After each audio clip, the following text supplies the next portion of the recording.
आज पर्दे के हीमैन पर्दे से उतर गए हमेशा हमेशा के लिए, लेकिन पर्दे से उतरकर अपने चाहने वालों के दिलों में हमेशा हमेशा के लिए कैद हो गए। धर्मेंद्र सिंह देओल 89 ईयर्स ओल्ड 15 दिन के बाद 2 हफ्ते बाद 8 दिसंबर को 90th बर्थडे होता उनका, 90वां जन्मदिन। लेकिन उससे 2 हफ्ता पहले आज दोपहर उनकी मौत की खबर आई। हालांकि इससे कुछ वक्त पहले भी कुछ जगहों पर उनकी मौत की खबर आई थी, लेकिन वो खबर झूठी थी। और आज जब ये खबर आई तब मेरा मन यही कर रहा था कि शायद इस बार भी ये खबर झूठी निकले, पर ऐसा हुआ नहीं और धर्मेंद्र की मौत हो गई, पंचतत्व में विलीन हो गए, क्योंकि आज ही उनका विले पार्ले शमशान में अंतिम संस्कार भी कर दिया गया। पहली बार मुझे धर्मेंद्र का नाम कब सुनाई दिया था? मैं उस वक्त छोटा था बहुत, और हमारी एक क्रिकेट टीम हुआ करती थी बच्चों की। हमारी एक सीनियर क्रिकेट टीम हुआ करती थी जिसमें मोहल्ले के सारे सीनियर खेला करते थे, उसमें मेरे चाचा, आस पड़ोस के बाकी लोग। तो एक रोज़ एक मैच चल रहा था और हम सारे बच्चे बराबर में बैठकर वो मैच देख रहे थे, क्योंकि सीनियर का मैच था। तभी अचानक हमने देखा कि सीनियर प्लेयर में 2 लोग आपस में लड़ रहे हैं। तो फिर हम लोग भी गए, हमने पूछा क्या लड़ाई हुई। तो पता चला कि एक ललन, जिन्हें हम ललन चचा बुलाते थे, ललन चाचा लड़ रहे हैं। तो मैंने पूछा क्यों लड़ाई? तो उन्होंने कहा कि धर्मेंद्र की वजह से लड़ रहे हैं। तो हम लोगों ने आपस में बात की, हम जितने बच्चे थे, हमने कहा कि सीनियर टीम में धर्मेंद्र नाम का तो कोई प्लेयर है ही नहीं, कोई क्रिकेटर है ही नहीं। हम सभी के नाम जानते थे क्योंकि हम लोग उनको फॉलो करते थे, हमारे आइडियल हुआ करते थे वही सब, क्योंकि हमारी जूनियर टीम थी क्रिकेट की। तो मैंने कहा पर धर्मेंद्र तो कोई है ही नहीं, और जिनसे मैच था वो भी सब एक दूसरी ही लोकल टीम थी, उनमें से भी हमें पता था कि शायद धर्मेंद्र कोई नहीं, फिर भी हमें लगा कि कोई होगा। तो आखिर मैं पूछा बड़ी हिम्मत करके कि ये किस धर्मेंद्र की वजह से लड़ रहे हैं। तब हमारे चाचा ने बताया कि अरे वो एक धर्मेंद्र हीरो है, उसको उसकी वजह से लड़ रहे हैं, क्योंकि धर्मेंद्र को किसी ने कुछ कह दिया बुरा भला और ये उस पर गुस्सा हो गए। तो मैंने कहा धर्मेंद्र हीरो, इतना पता था हीरो लोग मुंबई में रहते हैं। तो मैंने कहा कह दिया, क्या धर्मेंद्र इनको जानते हैं या कुछ है? बोले नहीं, ये धर्मेंद्र के लिए पागल है। तो पहली बार उस दिन मैंने धर्मेंद्र का नाम सुना कि वो एक हीरो हैं और मुंबई में रहते हैं। इसके बाद अब ये था कि फिल्मों के बारे में थोड़ी बहुत जानकारी थी, पर एक्टर एक्ट्रेस के नाम नहीं मालूम थे। उस वक्त फिल्में देखने की इजाज़त भी नहीं मिलती थी, बहुत छोटे थे। फिर ललन चचा के घर में आना जाना था, बिल्कुल हमारे पड़ोस में रहते थे। एक दिन उनके कमरे तक गया, क्योंकि उनके छोटे भाई ने मुझसे कहा कि उनके कमरे में दरो दीवार पर धर्मेंद्र की तस्वीरें लगी होती हैं। मैं गया, जब मैंने पहली बार धर्मेंद्र का फोटो देखा, तस्वीर जब पहली बार देखा तो मुंह से निकला कितने स्मार्ट हैं। पूरी दीवार धर्मेंद्र की तस्वीरों से पटी पड़ी थी। फिर धीरे धीरे बात करने का मौका मिला, जानने का मौका मिला, तो पता चला कि ललन चचा शायद उस पूरे इलाके में, शायद उस इलाके क्या शहर में, शहर क्या मुझे लगता है देश के गिने चुने में से उन एक फ़ैन में से थे जिनकी ज़िंदगी ही धर्मेंद्र से शुरू होती थी और धर्मेंद्र पर ख़त्म होती थी। उनका रूटीन था कि जब भी कोई फिल्म धर्मेंद्र की रिलीज़ होती, पहला दिन और पहला शो, चाहे कोई भी हालात हो, और ये आखिरी वक्त तक नहीं टूटा। इसके बाद मैं दिल्ली आ गया। दिल्ली में धीरे धीरे वक्त बीता, आज तक मैं नौकरी करने लगा, अब आज तक के ज़रिए टीवी पे आने लगा। फिर कई साल बाद जाने का मौका मिला उसी जगह, तो ललन चचा की अब उम्र हो गई थी। एक दिन उन्हें पता चला, मैं गया तो उन्होंने कहा कि अच्छा, उनके बेटे थे, उन्होंने कहा पापा आपको बहुत याद करते हैं, टीवी पे आपको हमेशा देखते हैं। तो मैं गया तो पूछा, तो उन्होंने क्या, जब मुलाकात हुई तो इत्तेफाक की बात है उस वक्त शायद डॉन फिल्म आने वाली थी शाहरुख खान की, और डॉन की पूरी स्टार कास्ट जिसमें शाहरुख खान, प्रियंका चोपड़ा, इसके अलावा उसके जो डायरेक्टर फरहान अख्तर, ये पूरी टीम आज तक के ऑफिस आई थी। और मैं दीपक शर्मा, हम दोनों इंटरव्यू कर रहे थे शाहरुख खान और बाकी लोगों का, क्योंकि क्राइम बेस्ड डॉन फिल्म थी। तो उन्होंने देख लिया था ललन चचा ने। तो जब मैं पहुंचा और उनसे मिला तो उन्होंने कहा कि बेटा तुम तो बड़े बड़े हीरो से मिलते हो, शाहरुख खान का इंटरव्यू देखा, क्या मुझे कभी धर्मेंद्र से मिला सकते हो? मेरे दिमाग में वो बात घूम गई बरसों पुरानी कि वो ललन चचा हैं जो धर्मेंद्र के लिए ही जीते हैं। मैंने अपनी ज़िंदगी में उनसे बड़ा कोई फ़ैन नहीं देखा। पता नहीं क्या हुआ, मेरे मुंह से निकला कि अरे चाचा कैसी बात की, मैं आपको ज़रूर मिलाऊंगा। पर वो मुंबई में रहते हैं, कहते हैं मुझे पता है, तुम जिस दिन कहोगे मैं मुंबई आ जाऊंगा फ्लाइट पकड़ के। मैंने कहा ठीक। फिर आया, और वही होता है जो बड़े शहरों में हम लोग जो रहते हैं ऐसी चीज़ें भुला देते हैं। मैंने भी फिर वो बात भुला दी। कुछ वक्त के बाद मुझे एक दिन खबर आई कि ललन चचा की मौत हो गई। तब मुझे अफसोस हुआ कि एक ख्वाहिश उन्होंने जताई थी और वो मैं पूरी नहीं कर पाया। ज़रा सी कोशिश करता तो शायद मुंबई में बहुत सारे मेरे ऐसे जानकार थे जिनसे कहकर मैं धर्मेंद्र से उनकी मुलाकात करा सकता था। तो इसके लिए ललन चचा मैं आपसे हमेशा माफ़ी मांगूंगा और अफसोस रहेगा कि मैं आपकी ये ख्वाहिश पूरी नहीं कर पाया। लेकिन इन्हीं ललन चचा की वजह से मैं धर्मेंद्र को जान पाया। 4 या 5 बार मुझे मौका मिला धर्मेंद्र साहब से मिलने का, और यकीन मानिए जब मिला कभी ऐसा नहीं लगा कि मैं उनसे पहली बार मिल रहा हूँ। मतलब अपना बनाने की शायद जो कला थी, गजब की कला थी। और मैं वैसे भी फ़ैन हूँ। मैं बाकी के जो बाद में लोग आए, मेरी नज़र में जो मेरी अपनी एक सोच बनी ललन चचा की वजह से कि धर्मेंद्र से हैंडसम, धर्मेंद्र से खूबसूरत हिंदी फिल्म इंडस्ट्री में मैंने मतलब किसी और को वो जगह दी ही नहीं आज भी। और मैं वाकई उनका अंधा फ़ैन हो गया। आप फिल्मों के नाम लीजिए, मैं सारे देख चुका हूँ।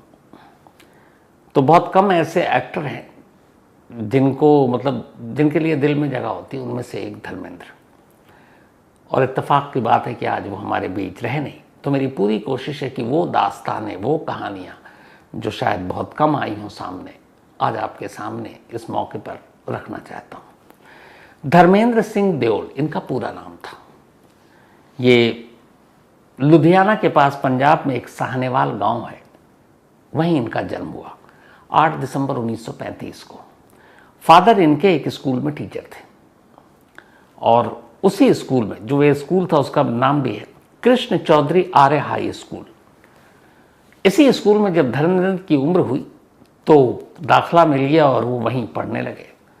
10 तक, मैट्रिक तक की पढ़ाई की। उस दौर में मैट्रिक तक की पढ़ाई भी ठीक ठाक मानी जाती थी। अंग्रेज़ों का दौर था, अभी हम आज़ाद हुए नहीं थे। 35 में जन्म हुआ था चूँकि। फिर मैट्रिक पास करने के बाद 19 साल की उम्र में एक रेलवे में क्लर्क की नौकरी मिली। धर्मेंद्र ने नौकरी शुरू कर दी, और जब नौकरी मिली तब यही था उस वक्त की अब सरकारी नौकरी हो गई, नौकरी मिल गई, लड़के की शादी कर दो। सिर्फ 19 साल की उम्र में धर्मेंद्र की शादी कर दी गई। उनकी पत्नी थी प्रकाश कौर। सब कुछ ठीक चल रहा था, लेकिन धर्मेंद्र को पिक्चर देखने का शौक था, और फिल्म देखने के शौक की वजह सिर्फ एक शख्स, और वो थे दिलीप कुमार। धर्मेंद्र ने दिलीप कुमार की कुछ फिल्में अपने गांव में देखी, और जब देखी तो उन्होंने तय किया कि वो भी एक दिन पर्दे पर आएंगे और दिलीप कुमार बनेंगे। उनकी ज़िंदगी में दिलीप कुमार का सबसे बड़ा रोल रहा। वो दिलीप कुमार के अंधे फैन थे। तो दिलीप कुमार की वजह से उन्होंने तय किया कि अब वो फिल्मों में ही काम करेंगे, लेकिन एक सानेवाल जैसे गांव का बच्चा और फिर मुंबई जाए और फिल्मों में काम करे। बट उन्होंने तय कर लिया, घर वालों को समझाया, पत्नी को गांव छोड़ा, मुंबई पहुंच गए। अब मुंबई नगरी सपनों की नगरी, बहुत सारे लोग, हज़ारों सैकड़ों लोग तमाम सपने लेकर पहुंचते हैं, लेकिन ये शहर बहुत पत्थर दिल है, आसानी से सब कुछ नहीं देता।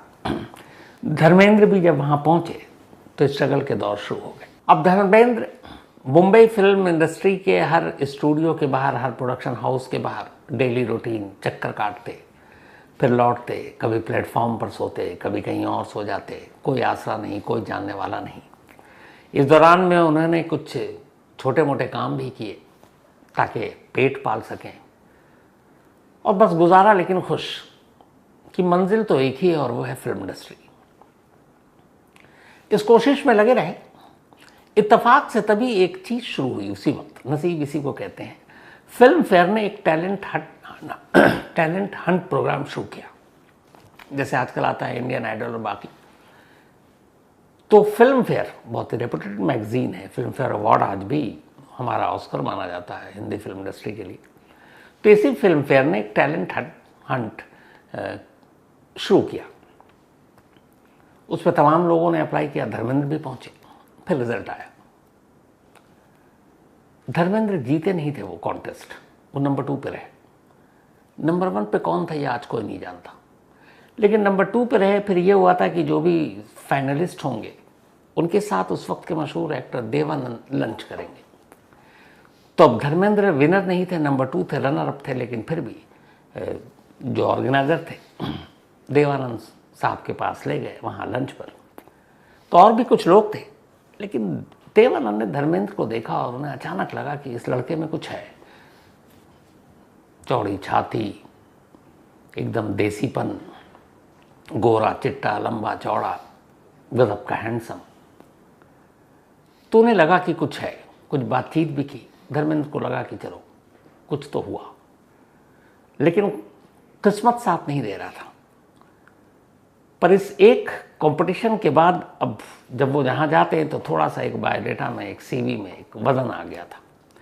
इसी दौरान में अर्जुन हिंगुरानी को एक फिल्म बनानी थी और एक एक्टर की तलाश थी, एक नए एक्टर की, और ये फिल्म थी दिल भी तेरा हम भी तेरे। इत्तेफाक से फिल्म फेयर वो टैलेंट हंट वाला भी मामला ताज़ा था और आखिरकार इस फिल्म के लिए ट्रायल हुआ और स्क्रीन टेस्ट में धर्मेंद्र पास कर गए और ये पहली फिल्म 1960 में धर्मेंद्र को मिली जो रिलीज़ हुई, दिल भी तेरा हम भी तेरा, जिसकी हीरोइन थी कुमकुम। धर्मेंद्र को पहली फिल्म मिली, फिल्म तैयार हुई, फिल्म का प्रीमियर था। इत्तेफाक से वो प्रीमियम के दौरान धर्मेंद्र को जॉन्डिस हो गया और उनका वेट काफ़ी गिर गया। वो बहुत पतले कमज़ोर हो गए। प्रीमियर पे बुलाया गया, वो गए, लेकिन वो डर गए। उन्हें लगा कि अगर लोग उन्हें प्रीमियर पर इस हाल में देखेंगे तो फिल्म तो वैसे ही पिट जाएगी। वो प्रीमियर छोड़कर चले गए। हालांकि ये फिल्म उतनी चली नहीं धर्मेंद्र का। और इस फिल्म के लिए धर्मेंद्र को टोटल जो साइनिंग अमाउंट मिला था 51 रुपीज़, 51 रुपये, 60 की बात कर रहा हूँ, तब भी बहुत ज़्यादा नहीं थे। धर्मेंद्र का स्ट्रगल का दौर जारी था, पैसे थे नहीं, ठिकाना था नहीं, लेकिन इस फिल्म के बाद उन्होंने जुहू पे एक किराए का कमरा लिया था।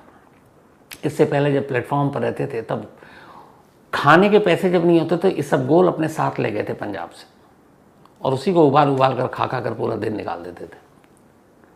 लेकिन खैर इसके बाद, इस फिल्म के आने के बाद लोगों ने नोटिस किया और फिर धीरे धीरे धर्मेंद्र को बहुत सारी फिल्में मिलनी शुरू हुई। जब फिल्में मिलनी शुरू हुई तो कुछ चली, कुछ थोड़ी बहुत चली, लेकिन धर्मेंद्र को अब एक मंजिल मिलती जा रही थी। और इन्हीं सब के बीच फिर आई फूल और पत्थर मीना कुमारी के साथ।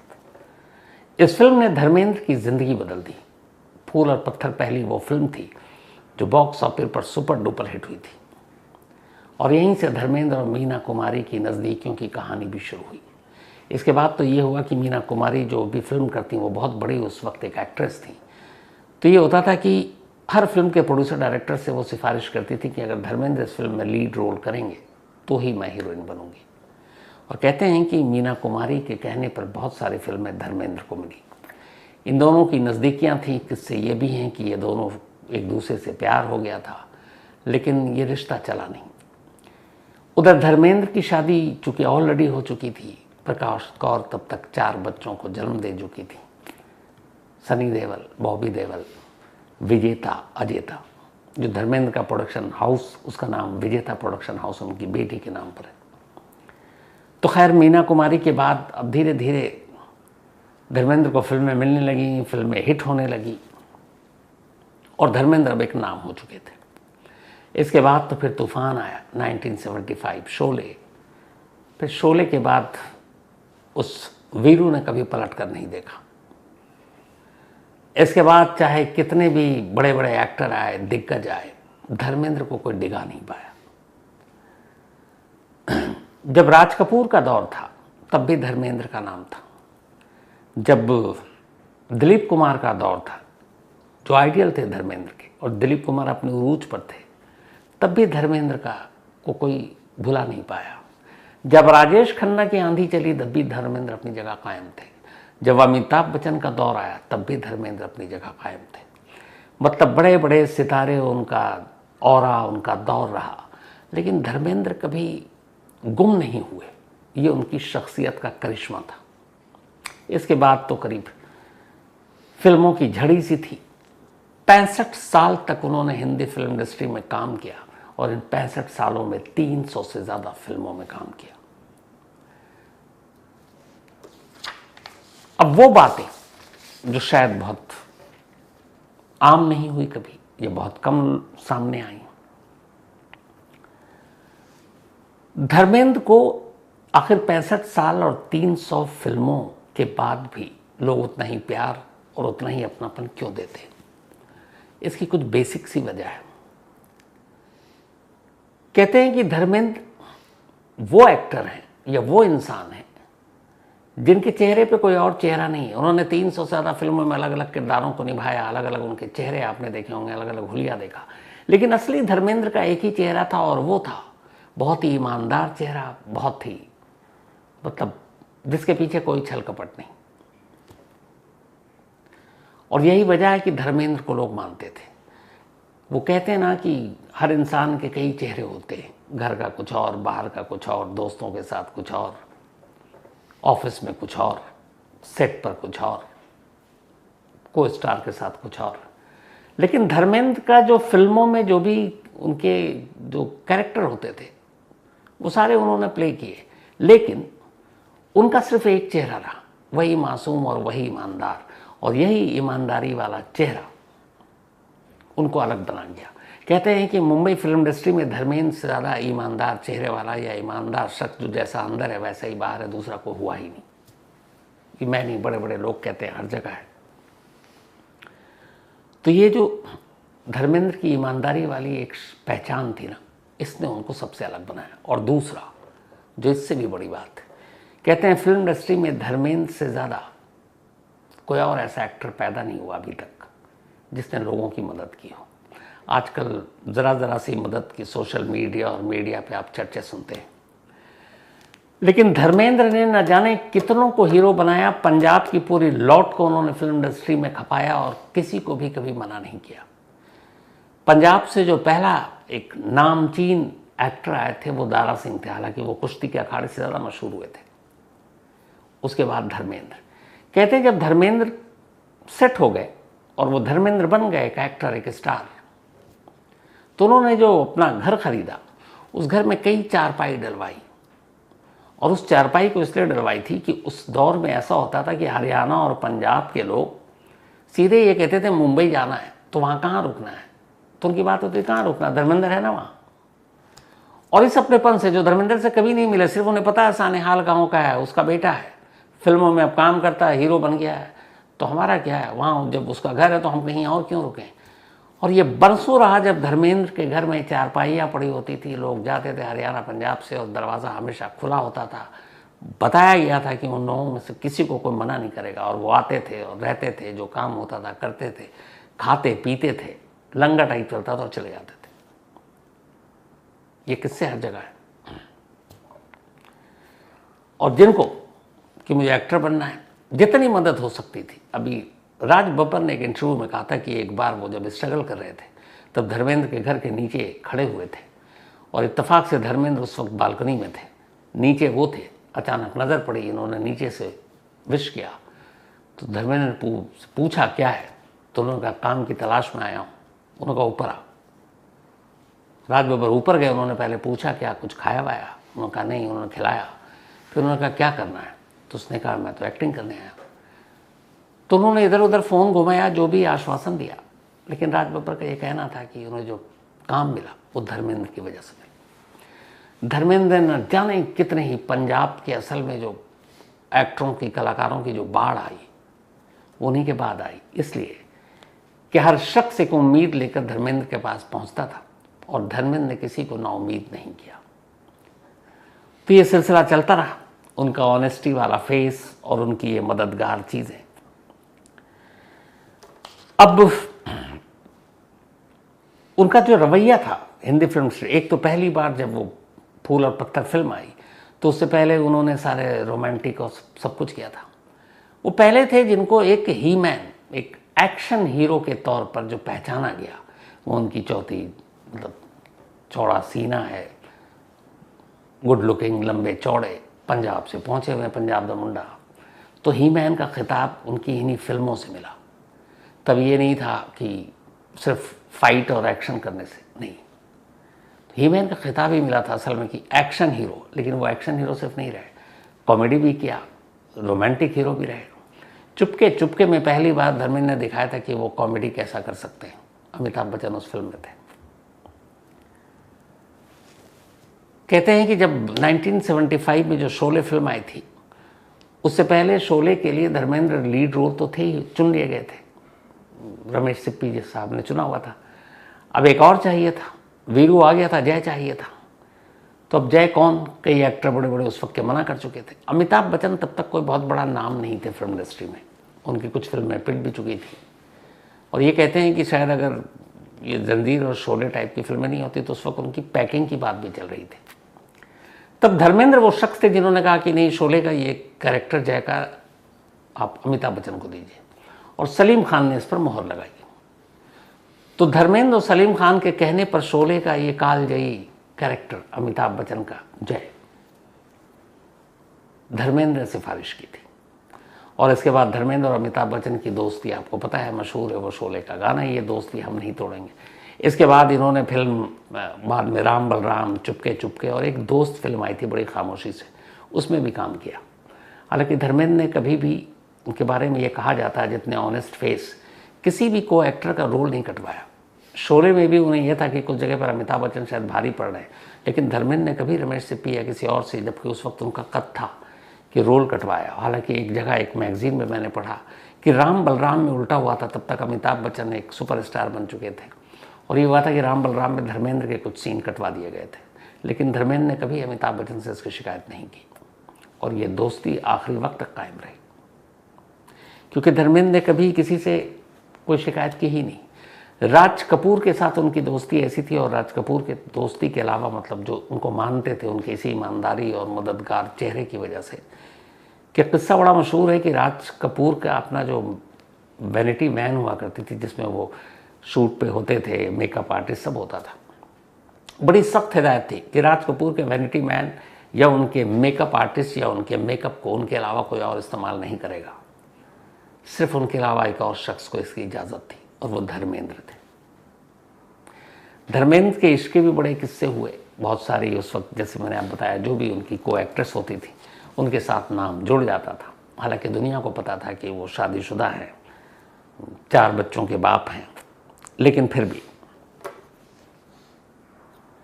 फिर आता है दौर 1975, जब शोले रिलीज होती है। शोले में वीरू और बसंती की आपको कहानी पता ही।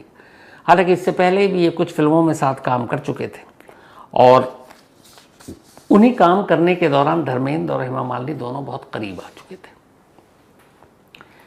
और कहते हैं कि इनका प्यार सिर्फ वैसा प्यार नहीं था, इनका प्यार ये था कि दोनों एक दूसरे को दिल से चाहते थे और एक होना चाहते थे। लेकिन दिक्कत ये थी कि धर्मेंद्र शादीशुदा थे और 4 बच्चे थे, तो वो शादी कैसे करें, पहली पत्नी के रहते हुए, हिंदू मैरिज एक्ट के तहत कर भी नहीं सकते थे। इस दौरान में अब धर्मेंद्र हेमा मालिनी के बड़े किस्से चलने लगे थे। तो जो धर्मेंद्र और हेमा मालिनी के जब किस्से चलने लगे, तो जया चक्रवर्ती जी थी हेमा मालिनी की, ये माता जी का नाम है उनकी माँ का, उन्हें भी ये बात पता चली। तब उन्होंने हेमा मालिनी को एक बार समझाया और उन्होंने कहा कि अच्छा ठीक है, मैं तुम्हें शादी करनी है फिल्म इंडस्ट्री में, तो तुम जितेंद्र से कर लो। उस वक्त जितेंद्र भी ठीक ठाक नाम कमा चुके थे। अब जितेंद्र कुंवारे भी थे, तो एडवांटेज ये भी था कि जितेंद्र से शादी हो सकती है, और जितेंद्र के साथ हेमा मालिनी की जोड़ी भी सुपर डुपर हिट हो रही थी, बहुत सारी फिल्में इन्होंने साथ में किया था। अब हेमा मालिनी कश्मकश में, क्योंकि वो धर्मेंद्र से प्यार करती हैं, शादी उन्हीं से करना चाहती हैं, लेकिन उधर धर्मेंद्र की दिक्कत ये है कि 4 बच्चों के पिता हैं, शादीशुदा है, क्या करें। एक कहानी तो ये भी है कि जितेंद्र और हेमा मालिनी की माँ की वजह से इन दोनों की इंगेजमेंट तक फाइनल हो गई थी, और धर्मेंद्र एंड टाइम पर पहुंच गए जितेंद्र के घर और ये रोका। लेकिन अब शादी करना चाहते हैं, और शादी कैसे करें, तब सोशल मीडिया और ये सारी चीज़ें तो थी नहीं जो हंगामा शोर हो। तो फिर ये हुआ कि तभी कर सकते हैं धर्मेंद्र जब वो प्रकाश कौर से तलाक ले लें। बड़ी हिम्मत करके धर्मेंद्र ने एक दिन प्रकाश कौर से बात की। प्रकाश कौर जी ने कहा कि देखो, तुम शादी कर लो, मुझे कोई एतराज़ नहीं है, लेकिन मैं तुम्हें तलाक नहीं दूंगी, मैं तुम्हें खुद से अलग नहीं करूंगी, तुम जैसा अब तक हमारे साथ, हमारे बच्चों के साथ हो, वैसे ही रहोगे, बाकी तुम हेमा मालिनी से शादी कर लो, मुझे कोई भी आपत्ति नहीं है। प्रकाश कौर ने अपनी सहमति दे दी, पर सवाल ये है कि शादी हो कैसे। तब इसके दो वर्जन आए। एक ये कि फिर हिंदू मैरिज एक्ट के तहत हो नहीं सकता, तो फिर धर्मेंद्र और हेमा मालिनी ने दिलावर खान और आयशा के नाम से निकाह किया, मुस्लिम रीति रिवाज के हिसाब से। उस वक्त के निकाहनामे भी मीडिया में आए और ये बहुत चला कि सिर्फ शादी करने के लिए उन्होंने ऐसा ऐसा किया। हालांकि बहुत बाद में धर्मेंद्र ने एक इंटरव्यू में ये खुलासा किया था कि उन्होंने कभी इस्लाम कबूल नहीं किया और न इस तरह से किया। प्रकाश कौर जी ने इजाज़त दे दी और उन्होंने शादी कर ली। ये किस्सा था। तो खैर, जब उन्होंने इजाज़त दे दी 1980 में, शोले आने के 5 साल के बाद और प्रकाश कौर की सहमति से 1980 में धर्मेंद्र ने हेमा मालिनी से शादी कर ली। अब शादी के बाद लोगों के सामने यह सवाल था कि क्या हेमा मालिनी उस घर में रहेंगी जिस घर में प्रकाश कौर हैं, उनके 4 बच्चे हैं, सनी देओल, बॉबी देओल, इसके अलावा विजेता है, नजेता। तो उस वक्त हेमा मालिनी और धर्मेंद्र में एक और सहमति हुई थी। हेमा मालिनी ने कहा था कि चूंकि आपकी एक पत्नी और 4 बच्चे हैं और मैं नहीं चाहती हूँ कि उस परिवार पर भी कभी कोई आँच आए, तो मैं आपकी उस जिंदगी में, उस घर में कभी कदम नहीं रखूंगी। और हेमा मालिनी ने कभी कदम नहीं रखा। 80 से लेकर आज 45 साल हो गए, उन्होंने अपने इस वादे को पूरा किया। तब हेमा मालिनी अलग और धर्मेंद्र, प्रकाश कौर और उनके बच्चे अलग। फिर बाद में हेमा मालिनी को भी 2 बेटी हुई, धर्मेंद्र इन दोनों को, जिसमें जो ईशा देओल और शायद एक दूसरी 2 बेटियां इनकी, तो कुल 6 बच्चे हुए। लेकिन हेमा मालिनी कभी उस घर में नहीं गई।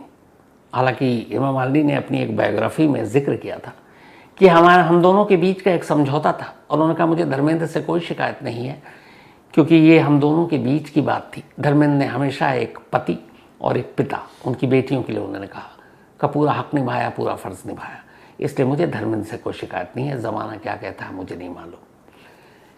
धर्मेंद्र की पहली पत्नी प्रकाश कौर से यही बात कभी पूछी गई थी कि आपके रहते हुए आपके पति धर्मेंद्र ने दूसरी शादी की हेमा मालिनी से। उनका एक जवाब था, ये जो जवाब था प्रकाश कौर का, वो ये था कि मुझे धर्मेंद्र से कोई शिकायत नहीं है।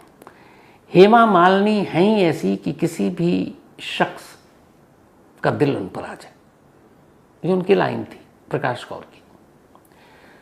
तो धर्मेंद्र की दोनों पत्नियों ने कभी एक दूसरे के खिलाफ, जो आजकल होता है, एक शब्द नहीं बोला ऐसा जो मर्यादा के खिलाफ हो। और इस तरीके से 80 से 45 साल तक लास्ट हेमा मालिनी, उनकी 2 बेटियां, फिर शादी हुई। शादी में सनी देओल और बॉबी देओल, ये लोग भी, कई ऐसी तस्वीरें विजुअल हैं, अब जब आप देखेंगे ये 6 के 6 एक साथ नजर आए। फिर इसी दौरान 1980s का जो दौर था, जब धर्मेंद्र ने विजेता प्रोडक्शन हाउस बनाया, और फिर शादी की बात है जस्ट हेमा मालिनी के साथ जब की, और तब तक सनी देओल बड़े हो चुके थे, और उन्होंने लॉन्च किया अपने प्रोडक्शन हाउस विजेता फिल्म से, विजेता प्रोडक्शन हाउस से। और वो फिल्म थी बेताब, जो सुपर डुपर हिट हुई और सनी देओल लॉन्च हुई। इसके बाद उन्होंने अपने दूसरे बेटे बॉबी देओल को लॉन्च किया, फिल्म थी बरसात, वो भी खूब चली। फिर उन्होंने इसी प्रोडक्शन हाउस से अपने भतीजे अभय देओल को भी लॉन्च किया। तो इस तरीके से सारे बच्चों को लॉन्च किया। उधर ईशा देओल और उन सब के लिए भी करियर में जो मदद थी सब किया, और धीरे धीरे ये सारा सिलसिला चलता रहा। अभी उनकी आखिरी 89 ईयर्स हो गए। 21 एक फिल्म आने वाली, दिसंबर में रिलीज होनी थी। सोचिए 89 ईयर्स। अभी उसका देखा, आज उनकी मौत की खबर के बाद सोशल मीडिया पे वो सब कुछ चल रहा है। धर्मेंद्र ने अपनी पूरी जिंदगी अपने हिसाब से जी, बहुत जिंदा दिली के साथ जी, बट उनकी जिंदगी में एक कसक, एक अफसोस रह गया। और हाल ही में उनका ये इंटरव्यू मैंने भी सुना। जिस शख्स ने 300 से ज़्यादा फिल्में की, जिस शख्स ने फूल और पत्थर, प्रतिज्ञा और ऐसी न जाने अनगिनत फिल्में जिसको सराहा गया बॉक्स ऑफिस पर क्रिटिक के जरिए, सत्यकाम, चुपके चुपके, प्रतिज्ञा, नया जमाना, जो कॉमेडी, एक्शन, हर चीज में माहिर, पर धर्मेंद्र की कसक ये थी कि उन्हें अपनी इन 300 फिल्मों में और 65 साल के करियर में एक बार भी बेस्ट एक्टर या सपोर्टिंग बेस्ट एक्टर का अवार्ड नहीं मिला। धर्मेंद्र को आज तक उनकी अदाकारी के लिए कोई अवार्ड नहीं दिया गया और अभी कुछ वक्त पहले उन्हें लाइफ टाइम अचीवमेंट अवार्ड दिया गया था। इत्तेफाक से यह अवार्ड उन्हें जय ने दिया था, वीरू को, यानी अमिताभ बच्चन ने। लाइफ टाइम अचीवमेंट अवार्ड किसी भी फील्ड में जब दिया जाता है, आपको पता है, इसका मतलब आप मान कर चलते हैं कि अभी रिटायर हो गया लाइफ से, अपने काम से। ऐसे ही लोगों को दिया जाता है। तो जब लाइफ टाइम अचीवमेंट अवार्ड मिला, इससे पहले एक बार और भी मिल चुका था धर्मेंद्र को, तब उन्होंने ये अपना दुख जताया था और बयान किया था पब्लिकली। उन्होंने कहा था कि जब मैं फिल्मों में आया और उसके बाद हीरो बना, बहुत सारी ऐसी फिल्में हैं जिसके लिए मुझे नॉमिनेट किया गया और हर साल जब भी मुझे नॉमिनेट किया जाता, मैं उस साल एक नया सूट सिलाता, उस सूट से मैचिंग टाई ढूंढता, उसको सहेज कर रखता और सोचता कि आज स्टेज पर जाऊंगा और मैं ये अवार्ड लूंगा। उनका साल दर साल नॉमिनेट होते रहे, अवार्ड बढ़ते रहे, पर उनके झोली में एक भी अवार्ड नहीं आया। फिर उन्होंने एक बार ये भी कहा था कि उन्होंने सूट सिलवाना बंद कर दिया, टाई छोड़ दी। फिर उन्होंने कहा कि मैं शॉर्ट में ही पहुंच जाऊंगा। फिर उन्होंने ये भी मजाक में कहा था मैं चड्डी में चला जाऊंगा। पर उनका अफसोस ये था कि कभी उन्हें अवार्ड नहीं मिला, लाइफ टाइम अचीवमेंट अवार्ड। और भारत सरकार की तरफ से एक पद्म भूषण को छोड़ दें तो उनकी अदाकारी के लिए कभी किसी ने नवाजा नहीं। एक रिपोर्टर के सवाल पर उन्होंने कहा था कि शुरू में उन्हें तकलीफ तो हुई, पर बाद में लगा कि जो करोड़ों लोग देश और दुनिया में उनके चाहने वाले उन्हें प्यार करते हैं, ये उससे बड़ा अवार्ड है। अगर वो अवार्ड मिल भी जाता तो शायद आज किसी अलमारी में धूल फांक रहा होता, लेकिन जो उनके चाहने वाले हैं वो उनके सामने हैं। जितनी भी दास्तानें आप सुनाए धर्मेंद्र के बारे में, कब मेरी अपनी अगर फेवरेट फिल्मों में, जिसको मैं पता नहीं कितनी बार देख चुका हूँ, शोले तो खैर मैं उस गिनती में रखूँगा नहीं क्योंकि वो हम सभी अनगिनत बार देख चुके हैं। शायद मेरे पेशे की वजह से भी वो फिल्म मुझे बहुत अच्छी लगती है कि उसमें उन्होंने एक और महमूद साहब की इनकी गज़ब की जोड़ी थी, जीवन विलन बने थे। उस फिल्म का एक बहुत खूबसूरत गाना था कि मिलती है ज़िंदगी में मोहब्बत कभी कभी, माला सिन्हा थी। फिल्म आँखें, धर्मेंद्र की अगर बेस्ट फिल्मों में मैं अपनी जो मेरी पसंद है उनमें एक आँखें है, धर्मवीर है, प्रतिज्ञा है, आज़ाद है, ऐलान जंग है, इसके अलावा गुलामी है, चुपके चुपके है, फूल और पत्थर है, लंबी लिस्ट है। और सबसे बड़ी बात यह कि मेरी अपनी राय, हो सकता है आप में से बहुत सारे लोगों की अपनी अपनी पसंद हो, मेरी नज़र में हिंदी फिल्म बॉलीवुड में मैंने जो देखा बचपन से आज तक, धर्मेंद्र से ज़्यादा डैशिंग, धर्मेंद्र से ज़्यादा हैंडसम मुझे कोई दूसरा एक्टर अभी तक नहीं दिखा।